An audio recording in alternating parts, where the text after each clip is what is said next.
Bonjour à tous et bienvenue sur Mosaïque. Aujourd'hui dans cette émission, il sera question du Sarreguemines Football Club. Avec nous, Christophe Marie, bonjour. Bonjour. Vous êtes le président du club et on fera le point ensemble sur le parcours du SFC. Et puis Sandrine est avec nous également. Bonjour Sandrine. Salut. Alors, nouvelle question et donc nouvelle réponse de nos internautes.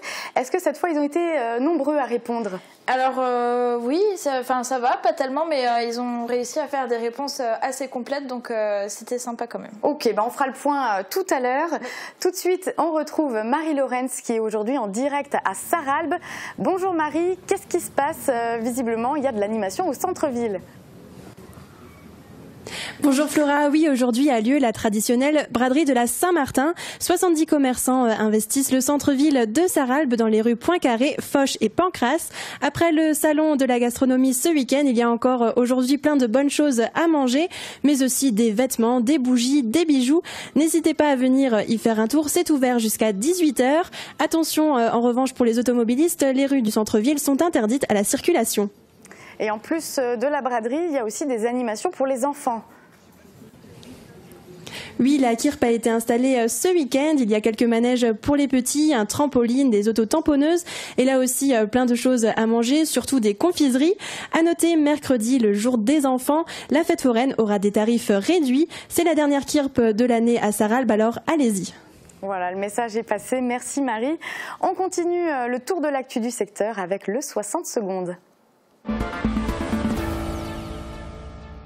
Les pluies torrentielles de dimanche matin n'ont pas épargné Étain. Année après année, le scénario se répète. La commune est située en hauteur, mais le centre du village est dans une cuvette et donc à la confluence de toutes les arrivées d'eau. L'un des versants a été doté d'un bassin de rétention, l'autre ne l'est pas. Il appartient maintenant au maire de saisir la police de l'eau. Les pluies diluviennes n'étaient pas exceptionnelles, mais se reproduiront avec certitude. Visvillers et Wölflin commémorent le 11 novembre. Le recueillement a eu lieu sous une pluie battante, honneur au drapeau, honneur à la fin d'une guerre et hommage aux victimes de cette guerre qui a déchiré l'Europe. Les enfants du primaire des deux villages ont interprété la Marseillaise et une version moins guerrière de l'hymne national. Discours et moments de convivialité ont clôturé ce moment de souvenir. Branle-bas de combat pour de la fumée sans feu. Alertés par des riverains, les pompiers se sont déplacés rue de la Chapelle à Sarreguemines pour un feu d'appartement. Sur place, pas de flamme en vue. La fumée provenait en fait du système de sécurité de la bijouterie située au rez-de-chaussée. Pas de braquage en cours non plus. Une porte visiblement mal fermée aurait déclenché le fumigène de sécurité qui vise à aveugler les cambrioleurs. Le salon de la gastronomie jette l'ancre à Sarralbe. Les exposants, une quarantaine, dont un bon nombre du secteur, ont côtoyé des collègues venus de Vendée et d'ailleurs. Ce sont les nombreux produits du terroir qui étaient à la fête bien avant les ripailles de fin d'année. La Saint-Martin, fête allemande, entre dans nos écoles. Qu'on se le dise, nous sommes bien biculturels. Au fil du temps, les frontières se gomment tant sur la carte de l'Europe que dans nos cœurs. Il est donc devenu naturel de voir que les écoles primaires de Sarreguemines et de Sarinsmin aient choisi de célébrer, tout comme leurs voisins allemands, la Saint-Martin. On pourra bientôt patiner en zone piétonne de Sarreguemines. L'infrastructure a été installée ce week-end face à l'institution Sainte-Chrétienne. Cette patinoire synthétique sera à nouveau un point d'orgue du marché de Noël de Sarreguemines. Dans les jours à venir, les chalets pour la location des patins, les éclairages et la décoration finiront l'installation. Vous pourrez patiner du 25 novembre au 7 janvier. Côté météo, l'accessoire indispensable de ce week-end, c'était le parapluie. Sandrine, est-ce qu'il faut encore l'avoir avec nous cette semaine ? Alors visiblement, ça s'est déjà un peu calmé aujourd'hui et puis pour le reste de la semaine, ça devrait aller mieux. Bon, super. On regarde les prévisions météo pour demain. Avec le Crédit Mutuel, partenaire des grands événements sportifs.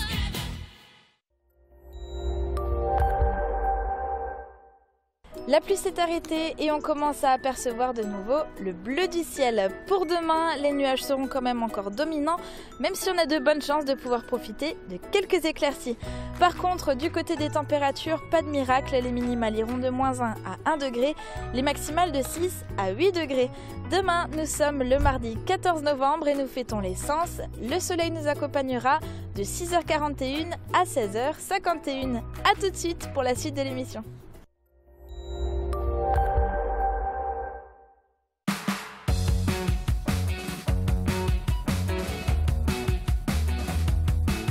Agi Fermeture, le spécialiste de vos fenêtres, portes de garage, portes d'entrée et de vos portes intérieures. Agi Fermeture, une équipe au service de vos projets. Tout le secteur a subi plus ou moins la pluie ce week-end, mais hier, vers 11h à Étain, ce sont des pluies torrentielles qui se sont abattues. Vers midi, la pluie s'arrête, mais les eaux affluent vers le centre du village. Les habitants se rappellent l'épisode de l'an passé. Plusieurs caves avaient été inondées. Cette fois, rien de semblable, mais le risque est toujours là. Reportage de Francis Hoffman.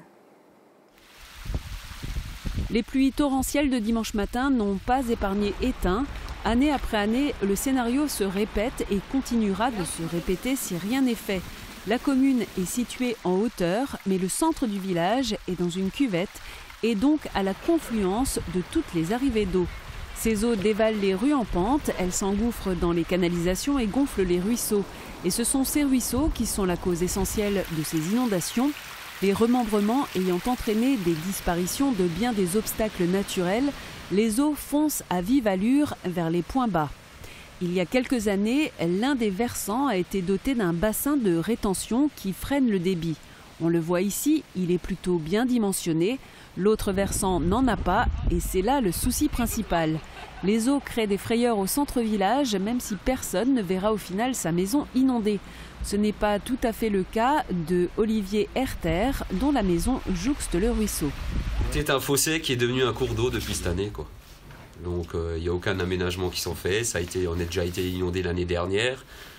Il n'y a rien qui bouge. La police de l'eau a dit qu'il fallait laisser le lit comme il était. Donc voilà, quoi. Aujourd'hui, on subit de nouveau ce qu'on a eu l'année dernière. Le problème, c'est que j'ai des geysers, des remontées d'eau, que ce soit dans la dalle ou dans les murs de mon habitation, quoi. Il appartient maintenant au maire de saisir la police de l'eau et de décider des mesures qui s'imposent. Les pluies diluviennes d'aujourd'hui n'étaient pas exceptionnelles et se reproduiront certainement. Ce week-end, les conditions climatiques ont également eu un impact sur la rencontre de Coupe Gambardella des U19. La rencontre Eugène-Taon a été reportée. Mais côté événement, Saint-Martin est venu à la rencontre des écoliers. Les parents, eux, pouvaient profiter du salon de la gastronomie et de spectacles. On commence le tour des événements du week-end par la réception des travaux de la rue de la Paix à Sarreguemines. C'est tout de suite dans le VSD, réalisé par Julia Bitran, Marie Lorenz et Marie Luff. Les travaux rue de la Paix à Sarreguemines sont terminés et ont été présentés aux élus vendredi. La ville a pu compter sur le soutien financier du département à hauteur de 940 000 €. Le but est d'améliorer la qualité de vie des Sarregueminois. Ici désormais, les piétons peuvent traverser la route sans prendre de risques. Les automobilistes roulent moins vite grâce au carrefour. Enfin, le quartier est mieux desservi et les sens de circulation fluidifiés. Enfin, ce n'est pas l'avis de tout le monde. Sur les réseaux sociaux, les automobilistes sont nombreux à manifester leur mécontentement face à ces travaux. La ville de Sarreguemines veut maintenant aménager des espaces partagés au niveau de l'avenue de la Gare, de la rue Sainte-Croix et en direction de la place du marché. Reste à définir l'ordre. Le dispositif amitaire du département devrait permettre d'en financer un par an.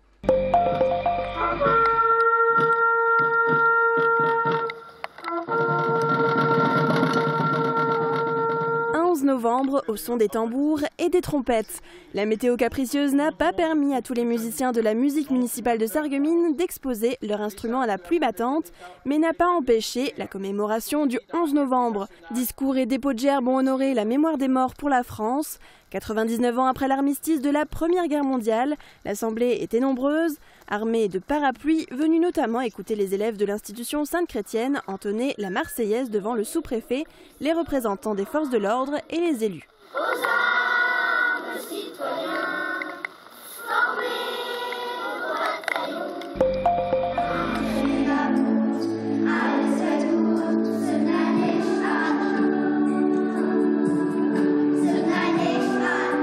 58 écoliers de la BCM de la Blise ont envahi l'église Saint-Denis de Neunkirch. L'école est bilingue et biculturelle. C'est tout naturellement qu'elle a organisé la Saint-Martin, une fête allemande. Les enfants se sont retrouvés pour chanter et danser pour la première fois dans cette église. Cette fête est la première d'une longue série.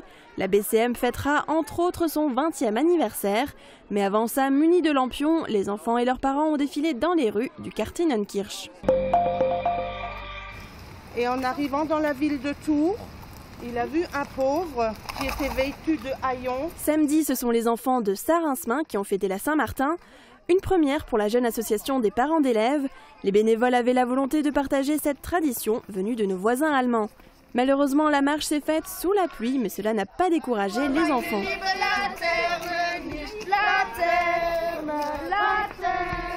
Arrivés au stade, ils ont pu se réchauffer autour d'un feu et avec le bon jus de pomme chaud offert par les arboriculteurs de Sarinsmin.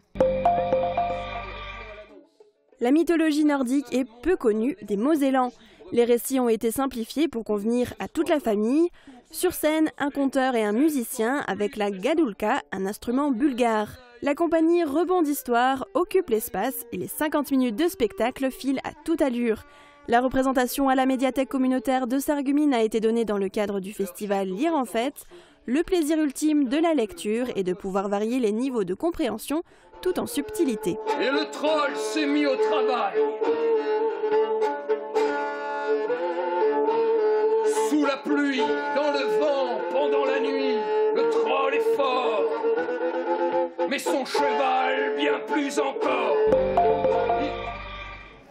Voilà les animations pour les enfants, mais les parents n'étaient pas en reste, notamment avec le salon de la gastronomie. Il avait lieu tout le week-end à Sarralbe et rencontre chaque année un grand succès. Les producteurs ont présenté leurs produits aux visiteurs qui en ont bien profité. Des asperges, du saucisson ou des huîtres pour démarrer, du bon chocolat ensuite et pour arroser le tout, un verre de vin ou encore de cognac. En passant de stand en stand, une chose est sûre, le public n'est pas ressorti l'estomac vide. Un verre de l'amitié en guise d'inauguration. La boutique éphémère de Les Atlaruches surfe sur un succès record depuis son ouverture le 2 novembre, à l'angle des rues de Verdun et de l'église, au cœur du périmètre du futur marché de Noël de Sarreguemines. Le pot convivial a permis de réunir les principaux acteurs de cette réussite, ainsi que les partenaires. En plus des bougies, chandelles et décorations de Noël fabriquées ou assemblées par les travailleurs handicapés dans les ateliers de l'ESAT, la boutique propose des pièces en cristal de son tout nouveau partenaire, la cristallerie Saint-Louis. Autres partenaires et autres nouveautés, des pièces en bois de JB Création. Pour les AT, le mot d'ordre c'est « Venez nous voir toute l'année ».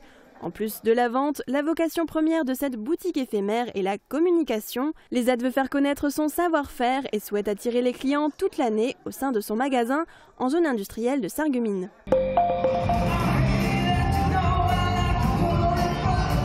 Chapeau de cow-boy et Santiago, voilà le dress code pour la soirée country organisée à Wieswiller.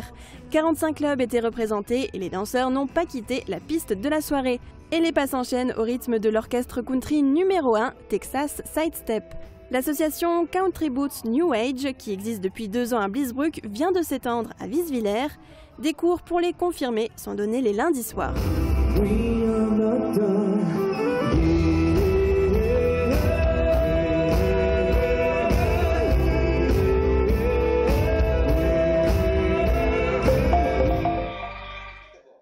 Le point virgule fait sa tournée et il a fait étape à Sarreguemines vendredi soir dans le cadre de la saison culturelle. Le point virgule, c'est la plus petite des grandes salles parisiennes, un temple de l'humour. C'est là que Jean-Marie Bigard, Pierre Palmade, Laurent Ruquier, Likakou ou encore Florence Foresti ont fait leur début. Un dénicheur de jeunes talents, 3 d'entre eux sont venus sur la scène de l'Hôtel de Ville. Marion Mésadorian, Jean-Philippe De Tinguy et David Bostelli ont su faire rire le public sarregueminois. Toi, tu veux faire du théâtre, toi ? Il n'y a pas de souci, demain tu vas faire du théâtre. Le lendemain à 5h du mat, il m'a sorti du lit et m'a emmené travailler avec lui sur les marchés. Oh l'artiste, debout là! Ouvre les yeux! Voilà, réveille ici. Bon, tu vois les planches? Ouais, les palettes. Mais ça c'est ta scène, vas-y monte. Tu vois, il y a les salades, les pêches et les bananes et la pièce elle s'appelle J'ai tout vendu en 1 heure. Allez, action! Le Lions Club de Sarreguemines a célébré ses 50 ans en musique. Le club service a organisé un concert au Casino des Faïenceries en donnant carte blanche aux jeunes talents du conservatoire municipal. Solos et duos se sont succédés au programme chant, guitare, violon, trombone et piano pour un répertoire classique, Bach, Verdi, Puccini ou Beethoven.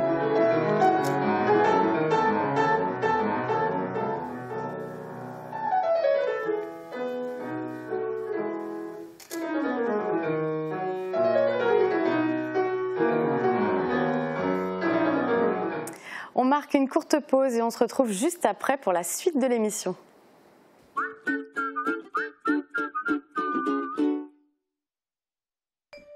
Quel cadeau le Père Noël va-t-il mettre sous le sapin de vos proches? Chez Pro et compagnie, vous conciliez cadeau utile et cadeau qui fait plaisir. Et le choix est vaste. TV, photos, vidéos, informatique, petits et gros électroménagers. L'équipe Pro et compagnie à Sarreguemines vous souhaite un merveilleux Noël. Pour des produits bio et sains au quotidien, La Vie Claire propose une grande variété de pains bio, des compléments alimentaires pour renforcer votre système immunitaire et développer votre vitalité. Prenez soin de votre corps avec toute une gamme cosmétique à base d'ingrédients naturels. Bio Santé Crépy, La Vie Claire, au 5 rue des Ormes, à Sarreguemines. La Vie Claire. Alors l'un des fous dit à l'autre, tiens, voilà la table te pique. Tu peux répéter la fin? C'est quand même bien, hein, c'est chouette de tout entendre, hein, Jackie? Et c'est à moi, là.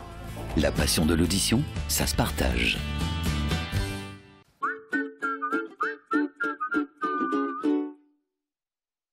Niché dans un écrin de verdure, au bord de l'autoroute à Hombar, l'hôtel Sweet & Smart vous accueille pour 50 € la nuit. Sweet & Smart soutient à fond le SFC. Fort de ses 70 agences et de ses 6000 intérimaires par jour, DLSI soutient le SFC en championnat. DLSI, l'énergie de vos emplois et de vos footballeurs. Le SFC joue son prochain match mercredi. Les Faïenciers recevront les joueurs de Trémery. Pour les Bleus de Sébastien Meyer, c'est l'occasion de marquer des points. Votre soirée football, c'est mercredi 15 novembre à 20 h en direct sur Mosaïque.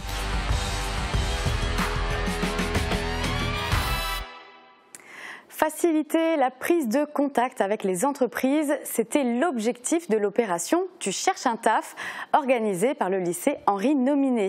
Ce jeudi, une quarantaine d'étudiants s'est regroupée dans le restaurant du CFA pour rencontrer plusieurs entreprises du secteur. Vente, restauration entre autres, sous forme de sessions d'entretien, les patrons ont pu exprimer leurs recherches et les élèves exposer leurs envies professionnelles. Reportage d'Uranie Tozic. Y a-t-il encore du travail pour les apprentis? Il semblerait que oui, en témoignent les nombreux étudiants CV en main présents au lycée technique Henri Nominé pour rencontrer une dizaine d'entreprises. Une opération facilitant le contact avec des employeurs potentiels, mais aussi pour défaire certaines images négatives autour des métiers de la restauration ou encore de la vente. L'occasion également pour le lycée technique d'offrir une visibilité sur ses formations diplômantes et d'accompagner l'élève dans son insertion professionnelle ou sa réorientation. Parmi la forte demande des jeunes encore hésitants et d'autres sûrs de leur choix, comme cette étudiante à la recherche d'un BTS alternance dans la comptabilité-gestion. Moi j'ai eu un parcours assez particulier, ça fait déjà quelques années que j'ai mon bac, mais ouais, pour trouver un patron c'est pas forcément évident. Il n'y a pas beaucoup d'entreprises qui démarchent. Enfin, je vais envoyer des mails, je vais passer des coups de téléphone et puis on verra, peut-être que ça pourra m'éclaircir pour le reste, quoi. Si la difficulté se ressent du côté des élèves, les patrons ne sont pas épargnés. Malgré leurs demandes, de moins en moins de jeunes les sollicitent. Je ne sais pas combien de personnes il y a parmi les jeunes qui sont vraiment intéressés par le métier, mais c'est sûr que c'est bénéfique parce qu'on a du mal, je pense que les autres seront d'accord avec moi. On peut mettre des annonces à Pôle emploi, sur les sites internet, etc. Et en fait, il n'y a pas énormément de monde qui se présente, donc là ça permet de rencontrer plus de gens, je pense, que via les médias, et, via internet, etc. quoi. En l'espace d'une heure et après quelques entretiens, certains ressortaient déjà avec de belles propositions d'avenir. Et suite au succès de l'événement, le lycée Henri Nominé souhaiterait renouveler l'opération. Il envisage 2 sessions par an à l'approche des inscriptions. D'autres apprentis n'ont pas hésité non plus à se confronter à de véritables professionnels. Ils sont 3, élèves des CFA de Sarreguemines et de Sarrebourg, à concourir aujourd'hui à Metz pour le trophée Cristal Michel Roth. Mosaïque les a suivis lors de l'une de leurs journées de préparation.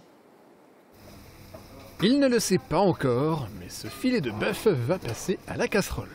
Cette pièce de viande est au cœur du plat préparé par Corentin Turovski, le cuisinier de l'équipe d'apprentis qui se présente au concours Cristal Michel Roth lors du salon Gourmest à Metz. L'équipe, composée d'un cuisinier donc, ainsi que d'un sommelier et d'un serveur, va se confronter à des professionnels, car le concours leur est habituellement réservé. Mais cette année, une place a été proposée à une équipe d'apprentis. Ceux-ci ont accepté le défi et se sont préparés malgré les obligations inhérentes à leur formation. Je travaille entre mes services. En ce moment, je fais du 16 heures par jour. Je commence à avoir du mal. Et donc, parce qu'on n'a pas le choix, en fait. On a des responsabilités en entreprise. Et je ne peux pas dire je ne viens pas travailler parce que j'ai un concours à préparer ou autre. Entre chaque service, du coup, j'ai 2-3 heures et je tape dessus. Et puis le soir, après le service, le matin, avant d'y aller. Un défi d'autant plus grand pour Brian, le sommelier de l'équipe, qui est serveur de formation. Mais la passion aidant, il a su trouver nombre de conseils pratiques auprès d'amis sommeliers ainsi qu'en visitant une productrice de la région de Metz. Une motivation et une éthique de travail que résume très bien Corentin, le cuisinier. Il n'y a pas un jour où on mange cuisine, on dort cuisine, on discute cuisine. Ça a été pendant 10 jours, ça a été de la réflexion non-stop. C'était très dur de trouver le sommeil parce que c'est constamment une recherche sur comment je peux faire mieux, comment je peux faire autrement. C'est une pression. C'est 10 jours pour préparer un concours professionnel parce qu'on est la seule section apprentie. C'est du travail. Et il en faut encore. Lors de cette journée de préparation, c'est avant tout la gestion du temps qui n'était pas encore au top. Une épreuve aussi longue n'est pas forcément une habitude pour eux.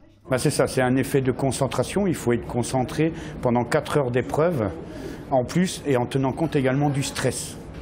Donc, parce qu'ils vont être évalués par 4 grands chefs à partir de lundi, donc Michel Roth, donc c'est vrai que c'est un stress supplémentaire pour eux. Reste que pour les 3 jeunes apprentis, s'ils participent à un concours, ce n'est pas pour faire de la figuration, même face à des pros. Les résultats seront connus aujourd'hui. Ce week-end, le centre nautique de Sarreguemines était fermé, mais pas pour tout le monde. Pas moins de 650 nageurs s'y sont retrouvés pour participer aux interclubs, la première compétition de l'année. L'occasion de se jauger, de s'amuser et même de se mesurer aux meilleurs nageurs, puisque la championne du monde Aurélie Muller était présente. Reportage de Marie Lorenz et Guillaume Dumonteil. Ce week-end, les bassins étaient bouillants. Le samedi, les meilleurs nageurs de la région étaient présents. Il y avait même la Sarregueminoise Aurélie Muller qui a décroché cet été 2 titres de championne du monde.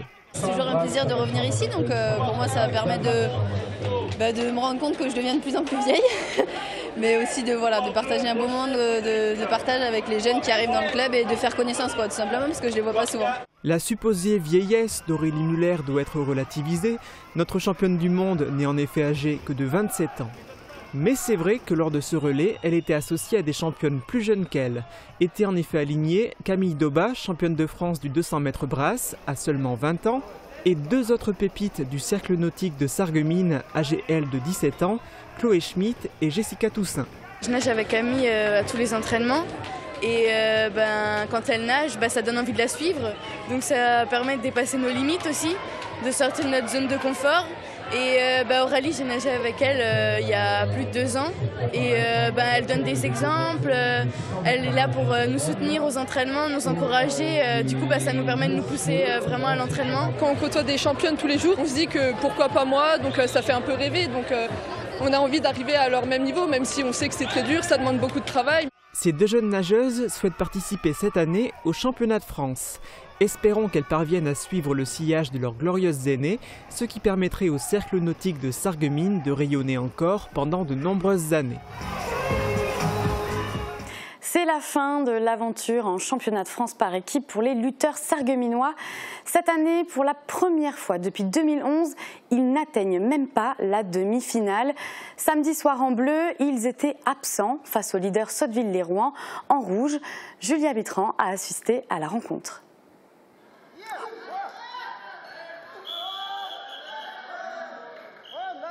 Défaite écrasante pour les lutteurs sarregueminois. 10-2 pour Sotteville-les-Rouen. Et pas le moindre mérite pour Sarreguemines, car les 2 victoires ne sont pas des matchs gagnés sur le tapis, mais des points acquis par Houssine Benserraj et Yoris Kluba pour cause d'abandon de l'adversaire.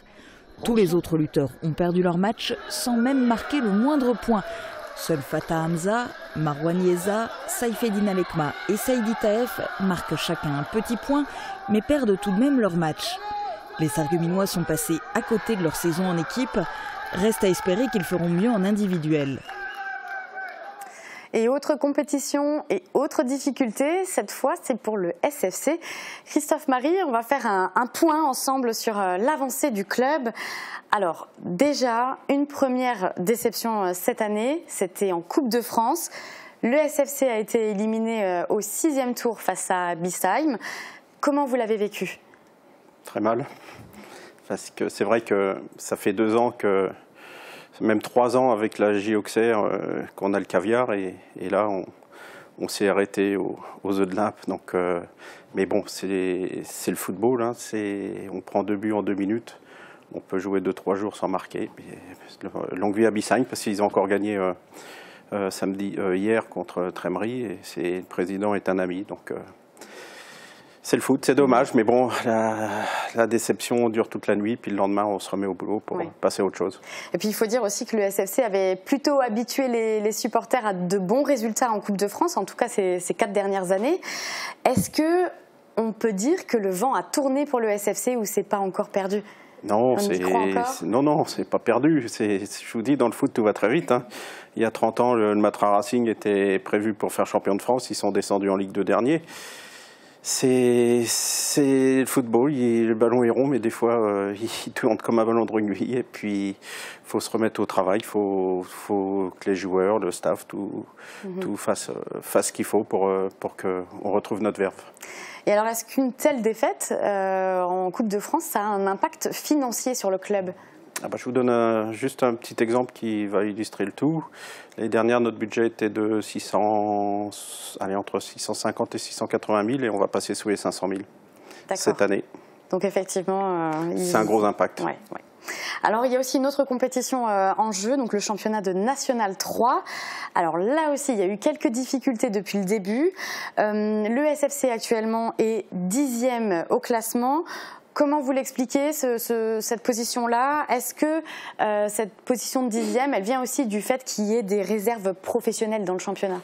Indirectement, ces réserves pro, on les a jouées en 8 jours. On a joué Strasbourg le samedi, on enchaînait le mercredi avec Metz et on repartait à Nancy le dimanche. On s'est retrouvé avec 3 blessés à la fin du match de Nancy.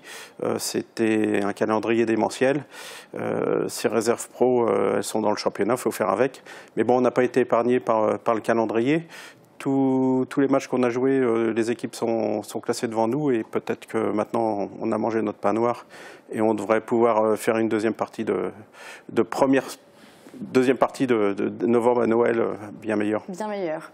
Et alors, est-ce que la réforme des régions, elle a aussi un impact sur ce classement-là? Comment ça se passe? Expliquez-nous un petit peu. Énorme. Sébastien le dit lui-même, c'est le championnat, le groupe le plus dur de France. On est parti déjà avec 15 clubs au lieu de 14, vu que l'Estac, le club de Troyes, n'était pas dans la région et était incorporé, vu que c'est l'Aube, c'est la Champagne-Ardenne. Et il y a eu tout le feuilleton Amnéville qui, début octobre, a été réintégré en National 3 avec nous. Ça fait 16 clubs. 16 clubs, c'est énorme. Ça fait 30 matchs sur une saison. Pour des joueurs amateurs, c'est très dur. D'autant plus qu'une épée de Damoclès vient aussi avec le National 2, où 6 clubs sont répartis dans 2 groupes, ce qui peut, dans le pire des cas, avoir 9 descentes. Mais on travaille avec la Ligue et la Fédé pour avoir un moratoire de 5 descentes à la fin de saison. Alors, qu'est-ce qui manque à l'équipe, au SFC, pour être serein dans la compétition? Je dirais que ça commence à venir parce qu'on a battu 3-2-0. On a fait un clean sheet en défense. Dans la foulée, cette élimination contre Bissheim, on retourne à Bissheim où on a le match en main et pareil, on prend 2 buts en quelques minutes, mais on a la faculté d'égaliser, donc on ne perd pas, on a les facultés pour revenir. Donc je dirais un bon match référence, et puis vous savez, vous enchaînez 2 victoires de suite, vous êtes dans les 5 premiers. Ça va très vite, le championnat est très serré, mais ce qu'on regrette, c'est que beaucoup d'équipes jouent pour ne pas perdre, et ce qui fait que le spectacle n'est pas au rendez-vous, et on s'ennuie. Nous, on est une équipe joueuse, mais beaucoup de clubs sont dans la même réflexion que nous au niveau des descentes, et l'enjeu ne prime pas sur l'enjeu prime sur le jeu. C'est dommage. Alors en parlant d'équipe, plus précisément voilà, des joueurs, cette année il y a eu plusieurs changements. Il y a eu des départs, des recrutements. Expliquez-nous un petit peu. Il y a eu 4 départs majeurs, un par ligne, le gardien, l'arrière central, un milieu de terrain et puis notre milieu offensif, Faradji, qui est parti en D1 marocaine. Il a fallu les remplacer, mais bon, c'est pas évident. On sortait d'un groupe qui a vécu 5 ans ensemble, et donc ça, faut reprendre les automatismes, reprendre toutes les bases, et puis aussi il faut que chacun se donne plus à l'entraînement, parce que c'est vrai que des fois j'entends qu'il y a un peu de laisser aller chez certains, et donc il faut une osmose, c'est tout ce qui compose la réussite d'une équipe doit se retrouver. Le but, c'est d'avoir une bonne cohabitation entre les nouvelles recrues, les joueurs qui étaient là depuis plusieurs années. La bonne cohabitation, on l'a, mais bon, après, il faut que ça se traduise sur le terrain. Ouais. Et après, il faut que ça soit bien huilé sur le terrain. Bon, en tout cas, si ça commence à prendre, ça devrait se voir déjà sur le terrain rapidement. Espérons, oui. Alors, ce week-end, il n'y avait pas de match pour le SFC. Le prochain donc, aura lieu mercredi, et c'est à 20h30 et non pas à 20h. Ça se passera au stade de la Blise. Ce sera contre Trémery. Qu'est-ce que vous espérez à l'issue de ce match? Moi, j'espère toujours une victoire. Hein. Donc, comme je vous dis, on joue les équipes qui ne sont pas dans le tableau comme on a pu le faire en début de saison. Donc, victoire impérative. Et puis avant le déplacement à Prix-les-Mézières dimanche, où là, c'est l'un des plus longs de l'année. Et puis, moi, ce que je veux, c'est comme le staff, comme Sébastien, c'est une victoire à chaque fois. Et donc, ils ont des consignes particulières pour ce match-là? Ils ont juste la consigne de gagner. C'est tout. Bon, ça va, elle est déjà assez importante, je pense. Et puis, il y a aussi un deuxième match qui aura lieu cette semaine aussi. C'est dimanche contre Prix-les-Mézières. Est-ce que c'est une difficulté d'enchaîner comme ça 2 matchs dans la même semaine? Alors, généralement, paradoxalement, on est toujours très bon le mercredi. Ah, ça promet du spectacle, alors. J'espère que je dirais vrai. Et donc, les entraînements sont modifiés, vu que vous jouez en 4 jours, vous jouez 2 matchs importants. Et donc, après, il y a la gestion du groupe, il y a les éventuels blessés, les cartons. Donc ça, c'est le staff, le kiné qui s'occupe de tout ça. Mais bon, on est bon le mercredi, et l'année dernière, on a gagné 4-2 là-bas. Donc j'espère qu'on ramènera 6 points en 4 jours. On va voir ça. En tout cas, nous, on suivra ça en direct sur Mosaïque. Et puis, bien sûr, nous, on soutient l'équipe et on espère que vous allez remporter ces 2 matchs. Merci, Christophe Marie, d'être venu sur notre plateau. Merci. Tout de suite, on passe à la question du jour. Et avant de faire le point avec Sandrine sur les réponses de nos internautes, on regarde la question qui vous a été posée. Le 11 novembre, on commémore l'armistice et c'est donc un jour férié qui tombe cette fois pendant le week-end. Un jour férié, un samedi, est-ce que ça tombe mal pour vous? Est-ce que ça bouscule vos habitudes? Répondez-nous dans les commentaires. Bon, alors pour nous deux, Sandrine, ça n'a pas changé grand-chose puisqu'on ne travaillait pas. Mais est-ce que nos internautes étaient dans le même cas que nous?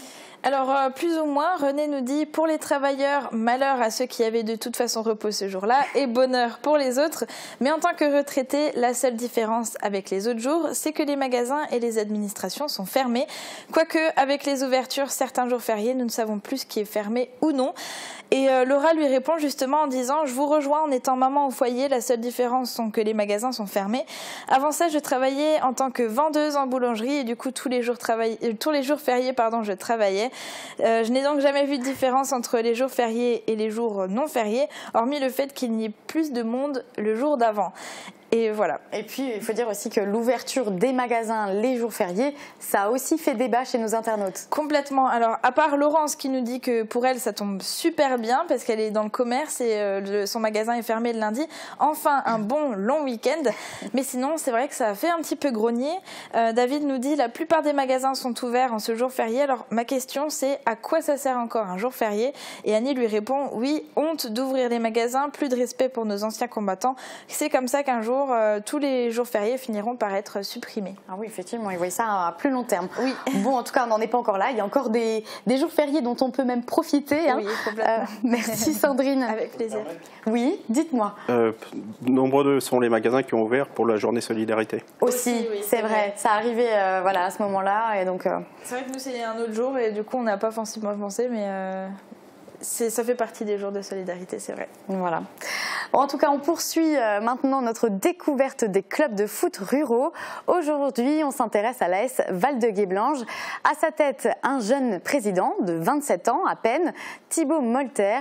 Il est motivé, ambitieux et sa passion pour le foot est contagieuse. Jean Birkel nous propose une rencontre avec ce club en tête du groupe E de première division départementale. Et en plus, il booste la vie du village. Protection du domicile, de l'entreprise, du local professionnel, faites le choix de l'expérience et de l'expertise de la sécurité. Ivy System, une entreprise à taille humaine, réactive et proche de ses clients. Allez, faites gaffe, pas de tacle. Allez, c'est parti, allez. Ouais, vas-y, termine l'action. Ouais.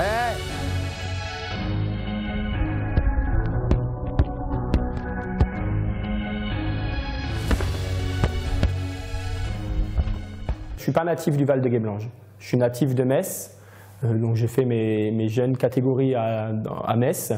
Et justement, je suis venu habiter ici à l'âge de 12 ans. Mes parents étaient dans le comité et sur un arrêt de notre ancien président, j'ai repris donc sa relève.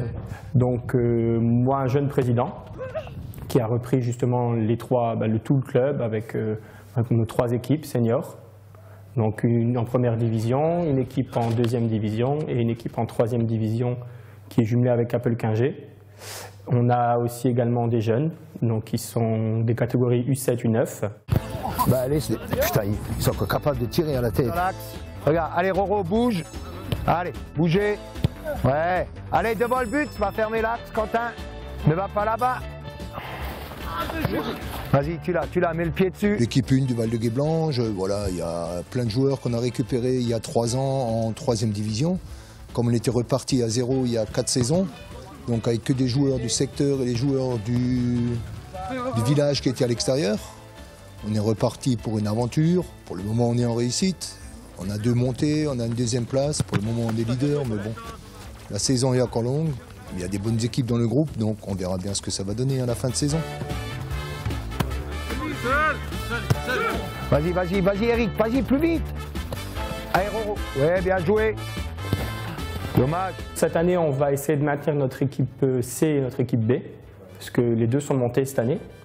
Et on vise la montée sur avec l'équipe A, où justement l'année dernière on a terminé 2e, derrière une très belle équipe de Mouterrouze. Mais voilà, on espère cette année monter. Le président vous a dit que c'est un souhait? Je ne sais pas, bon, c'est peut-être un peu prématuré, on n'est pas structuré. On n'a que des joueurs dans le comité, donc s'il faut accéder en ligue, ça va être... Donc c'est vrai qu'on aimerait que les anciens du club qui étaient dans ce club reviennent un petit peu dans ce comité, mais on a de plus en plus de mal également. Après, point de vue football, après Division League, vu que ça va être la R3 l'an prochain, je pense que le niveau va être élevé. Et voilà, nous, on va dire, on joue un peu avec le cœur, et à un moment donné, ça suffira plus, quoi. Dans les années 90, le Val a connu le plus haut niveau qu'il n'ait jamais connu, c'était de la DHR. On vise peut-être pas forcément la DHR, mais maintenant, viser la Ligue, c'est ce qu'on voudrait quoi, déjà au moins. Ouais. Bonne chance à Val-de-Guéblange. La chance qu'on a, on a une superbe ambiance en interne, entre joueurs, c'est vraiment une bande de copains.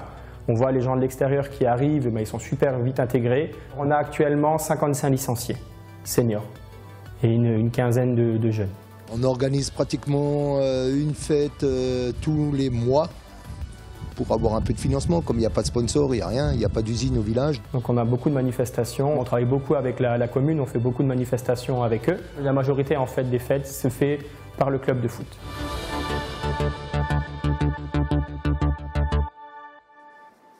Voilà, c'est la fin de cette émission. Merci de l'avoir suivie. Je vous souhaite à tous une très belle journée.